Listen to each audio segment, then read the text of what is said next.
যদি অ্যাটলিস্ট আমাদের উপজেলা লেভেল গুলাতে যদি আর সবগুলাতে আপাতত না পারুক, আপাতত 200-300 প্রজেক্ট নিয়ে যদি সরকার কাজ করে এই ধরনের সিনেমা হল তৈরি করে দেয়, সেটা পরবর্তীতে লিজের মাধ্যমে যদি সে পরিচালনা করতে পারে অথবা সরকার নিজে সরাসরি পরিচালনা দেখভাল করতে পারে এটার, সেটার একটা সিস্টেম আছে। আমাদের পার্শ্ববর্তী দেশে আমি অনেক জায়গায় দেখেছি যে একটা ছবি রিলিজ হলে পরে 1 সপ্তাহ বা 2 সপ্তাহের জন্য সিনেমা হলটা সেই মালিকের থেকে সে প্রযোজক নিয়ে নেয় এবং তার সমস্ত খরচ, ইলেকট্রিসিটি বিল, স্টাফ বেতন এবং সমস্ত খরচ দিয়ে দেওয়া হয় এবং তার ছবি সে প্রদর্শিত করে ওখান থেকে সে তার অর্থ নিয়ে আসে।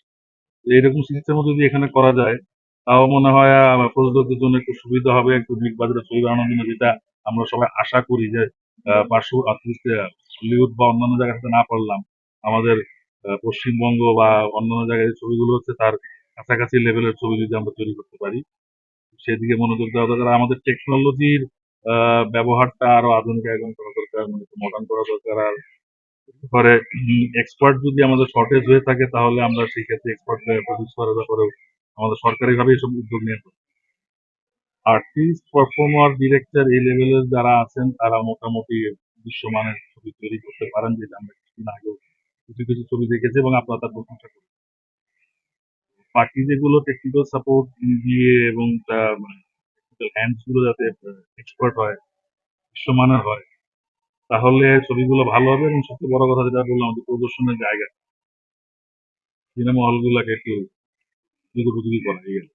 আচ্ছা, প্রায় সময় আমরা শুনি যে শিল্পীদের নিরপেক্ষ থাকা উচিত, রাজনীতিতে জড়ানো ঠিক না। বিভিন্ন সময় কথাগুলো আসে। আপনি কি বলবেন এটা নিয়ে? আমি তো কি করতে পারছি বুঝতে পারছি না, আমি তো নিজে একটা রাজনীতি। এসব সম্পর্কে একটু বলি যে ভাই আসলে এমপিতে আমরা দেখেছি যে রাজনৈতিক দলের সমর্থনে এই দলের সমর্থক আর্টিস্টরা একটু বাড়তি সুবিধা পায় MP তো এখন তো রাষ্ট্র সংস্কার তো হলো এমপিতে এই সংস্কারগুলো হবে কি? আমাদের যদি ঘুরিয়ে দিতেন যে তারা সরকারি দল করে কি সুবিধাটা পায় পেলেন। এক্সাম্পল বলি, চিত্রনায়িকা নিপুণ, তার নামটাই আসে। শেখ সেলিমকে ই করে প্রভাব খাটিয়ে 2022 সালে প্রভাবে চেয়ার দখল করেছিল। সে নানা সুবিধা নিয়েছে। এফডিসির উপকার না হলেও ব্যক্তি স্বার্থের উপকার হয়েছে। এখানে আপনারা আছেন, আমার মনে হয় আপনারা সবাই জানেন যে আমাদের প্রয়াত চলচ্চিত্র অভিনেতা ওয়াসিমুল বাড়ির রাজীব সাহেব যখন তিনি জাসাসের সেন্ট্রালের প্রেসিডেন্ট ছিলেন, সভাপতি ছিলেন, পাশাপাশি তিনি কিন্তু এফডিসির এমডিও ছিলেন। কিন্তু তার সময় কিন্তু মিজু আহমেদ ভাই বা রুবেল ভাই, যারা একেবারে সিল লাগানো আওয়ামী লীগার, তারা কিন্তু শিল্পী সমিতি প্রেসিডেন্ট সেক্রেটারি নির্বাচিত হয়েছে। এক্ষেত্রে কিন্তু রাজীব সাহেব তার কোনো প্রভাবই খাটান নেই। এবং চলচ্চিত্র নির্মাণের ক্ষেত্রে তিনি যদি 1 লক্ষ টাকা করে ফিল্ম পার্টি করেছিলেন, সেখানে দলীয় দৃষ্টিকোণ থেকে তিনি বিবেচনা করে এই টাকাগুলো দেননি, এবারে যে চরিত্রগুলো সবাইকে দিয়ে এইটার প্রচলনটা ঘটে। আপনার যে দলীয় যে শিল্পী সমিতির দলীয় প্রভাব বা অন্যান্য সমিতি, এটার প্রচলনটা ঘটে হলো 2016 সাল বা তারপর থেকে, আমি যতটুকু জানি, মানে আমার যতটুকু মনে পড়ছে। আর একটু আগে থেকে শুরু করেছিল হয়তো কেউ কেউ, কিন্তু এটা টোটালি ইমপ্লিমেন্ট করা শুরু করে 2016 বা 17 দিকে। তো এর রেজাল্ট তো কি হয়েছে আপনারা জানেন। তবে আমি আপনাদেরকে একটা ব্যাপারে নিশ্চিত করে বলতে চাই বা আপনাদেরকে আশ্বস্ত করতে চাই যে ওই ধরনের রাজনীতি এখন আর হবে না। আর যদি আগামী নির্বাচনে বাংলাদেশের জনগণ আমার দলকে নির্বাচিত করে সরকার পরিচালনার দায়িত্ব দেয়, সে ব্যাপারে আপনারা 100-তে 100 ভাগ নিশ্চিত থাকতে পারেন যে আমার দল বা আমরা একদম নিরপেক্ষভাবেই এই প্রতিষ্ঠানগুলোতে নির্বাচন অনুষ্ঠানে সরকারি প্রভাব রেখে নির্বাচনের ব্যবস্থা করব। এই অ্যাসুরেন্স আমাদের দলের উচ্চ পর্যায় থেকেই নেওয়া আছে, যাতে, এবং আপনারা নিশ্চয়ই জানেন এতদিন অনেক জায়গায় অনেক আহ, কিছু উশৃঙ্খল বিশৃঙ্খল ঘটনা ঘটেছে যেটা চলচ্চিত্রে ঘটেনি। এর একটা জ্বলন্ত প্রমাণ হচ্ছে যে আমরা চলচ্চিত্রকে রাজনীতির রূপে রাখি।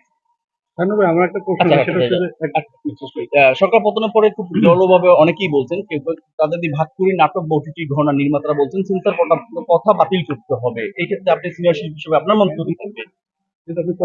দেখেন, একেবারে তাদের দাবিগুলো যে অমূলক তাও আমি বলবো না, কারণ সেন্সর বোর্ডের নিয়োগগুলো আপনারা দেখেন, যে নামগুলো আপনারা সেখানে দেখবেন 2-4 জন যোগ্য বা পদাধিকার বলে ওখানে মেম্বার হয়েছেন, আর বাকিগুলো রাজনৈতিক বিবেচনায় হয়েছে। সবচেয়ে হাস্যকর ব্যাপার হচ্ছে যারা জীবনে চলচ্চিত্রের বারান্দা দিয়ে হাঁটেননি কোনোদিন, তারাও চলচ্চিত্র সেন্সর বোর্ডের মেম্বার হয়েছে শুধু রাজনৈতিক বিবেচনায়। তো এখানে তো বোঝা যাচ্ছে এটা রাজনৈতিক বিবেচনা করা হয়েছে। তত এটা রাজনৈতিক বিবেচনা যদি করা হয়ে থাকে তাহলে অবশ্যই সেটা বাদ করে দেওয়া উচিত। শানু ভাই, আমার প্রশ্ন হচ্ছে যে গত 16 বছর আমরা দেখেছি শিল্পকলা বিভিন্ন জায়গায় কোটি কোটি টাকা বিনিয়োগ হয়ে কিন্তু আসলে তাদের সংস্কার হয়েছে, কিন্তু চলচ্চিত্রে কিন্তু হয়নি। আসলে সাবেক প্রধানমন্ত্রী কি এই চলচ্চিত্রের কোনো ক্ষোভ আক্ষেপ ছিল? আহ দেখেন, উনি বারবার বলতো যে এই চলচ্চিত্র শেখ মুজিবুর রহমান সাহেবের হাতে গড়া, তিনি চলচ্চিত্র বান্ধব, চলচ্চিত্রের উন্নয়নে তিনি অনেক কিছু করতে চান বা করতে চাচ্ছেন। চলচ্চিত্রকে শিল্প ঘোষণা করার পরও চলচ্চিত্রে কোনো প্রযোজক কি কোনো ব্যাংকের লোন বা এরকম কোনো সুবিধা পেয়েছে কখনো? পেয়েছে। পায়নি। তো শিল্প যদি সরকারের সুযোগ সুবিধা না পায়, তো শিল্প ঘোষণা করে আমার লাভ কি? কাগজে কলমে।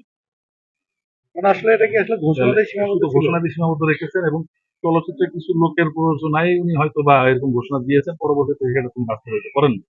কোনো অংশই করেননি, বরঞ্চ দিনে দিনে আমরা দেখি চলচ্চিত্র ধ্বংস হচ্ছে। একদিন মানে প্রতিদিন চলচ্চিত্র নিচের দিকে যাচ্ছে। শানু ভাই, একটা হচ্ছে আমরা সম্প্রতি দেখেছি যে বেগম খালেদা জিয়ার জীবনী নির্ভর অনেকে সিনেমা করার চেষ্টা চালাচ্ছেন কিংবা নাম নিবন্ধন করছেন, এই ব্যাপারটি আপনি কিভাবে দেখছেন? এই ব্যাপারটি আপনারা আরো ক্লিয়ার হয়ে যাচ্ছেন যে যিনি বা যারা করতে যাচ্ছেন তাদের নামে অলরেডি বেগম খালেদা জিয়ার পক্ষ থেকে উকিল নোটিশ পাঠানো, যাতে এই ধরনের পদক্ষেপ কেউ গ্রহণ না করেন। কারণ এটা দেশনেত্রী বেগম খালেদা জিয়ার কোনো অনুমতি নাই তার উপরে বায়োপিক। শানু এর ভাই, আগে আমরা আপনি দেখেছি জানেন যে আপসীন নামে একটা সিনেমা করেছিলেন গাজী মাজহারুল আনোয়ার অনেক আগে, গোপনে। সেটি কিন্তু মুক্তি দিতে পারেনি। এই সিনেমার ব্যাপারে আপনাদের আসলে পরিকল্পনা কি এবং এই সিনেমাটি নিয়ে কি পরিকল্পনা? এই সিনেমাটা যাতে মুক্তি দেওয়া না হয় এবং যদি বাকি কোনো কাজ থাকে সেটা যাতে সম্পন্ন করা না হয়, সে ব্যাপারে সেই সিনেমার প্রযোজককেও উকিল নোটিশ দেওয়া হবে। ভাই যেটা বলছিলেন যে মানে আসলে মুক্তি আপনার পাচ্ছে না শুধু। আপনি যে দলের সমর্থন করেন, তারা ক্ষমতায় আসলে আপনারা এর ভিত্তিতে কোনো বৈষম্য করবেন না। আর গত 15-16 বছর তো আপনাদের বিপক্ষ দল সরকারে আসলে ছিলেন। তো আপনি একজন আর্টিস্ট হিসেবে আসলে বৈষম্যের শিকার হয়েছেন কিনা এই সময়? আহ দেখেন, অভিনয় শিল্পীদের ব্যাপারটা হচ্ছে আপনি একজন শিল্পী হিসেবে আপনি কতটুকু চাহিদা সম্পন্ন সেটা হলো বড় কথা। আর চাহিদা যদি আপনার থাকে, আপনাকে কেউ না কিনতে বাধ্য থাকে, যতটুকু ডিস্টার্ব তো করবে। কিন্তু ডিস্টার্ব আমিও হয়েছি, বিভিন্ন সংস্থা থেকে ফোন আসতো আমার কারণে, অনেক জায়গায় অনেক কিছু শুটিং করতে পারেনি আপনাদের কারণে, আমাকে অনেক বিভিন্ন সংস্থা থেকে ফোন আসতো, আপনি প্রপোজাল করতেন তাকে, এখন আপনি এটা করছেন। এরকম কথা আসছে কিছু। তবে ওভারঅল ফিল্মের যারা লোক তারা যেখানকারই হোক তারা আমাকে কোনো সময় বাধা দেয়নি। তবে হ্যাঁ, একটা জায়গায় আমি প্রতিবারই বাধাগ্রস্ত হয়েছি, সেটা হচ্ছে চলচ্চিত্র নির্বাচন।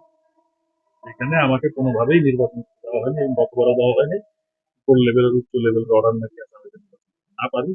এবং একবার আপনাদের খেয়াল আছে কিনা, 2017-তে মনে হয় আমি নির্বাচন যাচ্ছিলাম, তখন দেখলাম পুরো শিল্পী সমিতির ভিতরে শিল্পী এবং নির্বাচন কমিশনের লোক 5 জন ছিল, আর সাদা পোশাকে প্রশাসনের লোক প্রায় 30 জনের মতো ছিল, বিভিন্ন লেভেলের অফিসার। শানু ভাই, আপনি দলের রাজনীতি করেন। এর আগে আমার অনেকে আওয়ামী লীগ ধরনের রাজনীতির সাথে সংশ্লিষ্ট ছিল। তো এনাদের ব্যাপারে আসলে আপনারা যদি ক্ষমতা আসেন কি দৃষ্টিভঙ্গি হবে এবং এই ব্যাপারটা?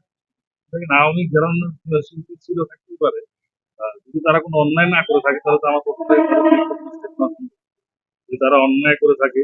যেমন আপনারা নিশ্চয়ই অবগত আছেন যে কিছুদিন পূর্বে চলচ্চিত্রের একটি সংগঠন, সম্মিলিত সংগঠনের ব্যানারে একটি মানববন্ধন করা হয়েছে এফডিসির গেটে, যেটা ছাত্র আন্দোলনকে তাচ্ছিল্য করে এবং এই শিশুদের রক্তের উপর দাঁড়িয়ে তারা যে ন্যাক্কারজনক ঘটনাটি ঘটিয়েছিলেন, যে ধরনের বক্তব্য তারা দিয়েছেন, আমি তার তীব্র প্রতিবাদ জানাই এবং এই ধরনের কাজের সাথে যারা জড়িত ছিল তাদের অবশ্যই বিচার হবে। শেষ আর কারো প্রশ্ন আছে কি? হ্যাঁ, করে। সেটা হচ্ছে ভাইয়া, আমরা দেখেছি যে নিপুণ আক্তারের সাথে যিনি সবসময় থাকেন সাদিয়া মির্জা, উনি তার কাছে দাবি করেছেন যে ওনাকে হুমকি দেওয়া হচ্ছে। পাশাপাশি নিপুণের সাথে একজন রাজনীতিবিদের ঘনিষ্ঠ সম্পর্ক নিয়ে গণমাধ্যমে বেশ নিউজ হয়েছে। এই ব্যাপারটি আপনি আসলে একজন শিল্পী হিসেবে কিভাবে দেখেন? নিপুণের সাথে যে রাজনৈতিক ব্যক্তির সম্পর্ক ছিল, তার প্রভাব চলচ্চিত্র শিল্পী সমিতির উপরে পড়েছে, শুধু শিল্পী সমিতি না, প্রশাসনিক আমাদের ফিল্মের উপরে পড়েছে। এবং আপনি আরো শুনে থাকবেন, ফিল্মের সীমাবদ্ধ ছিল নয়, রাজুক টাজুক অনেক জায়গায় পর্যন্ত তার নাম শুনলাম যে ছড়িয়েছে। তো এখন সেটা তো অবশ্যই আমাদের কাম্য না, এটা করে ফেলে। আরেকজনের নাম যে বললাম ওটা আমি চিনি না, বাবা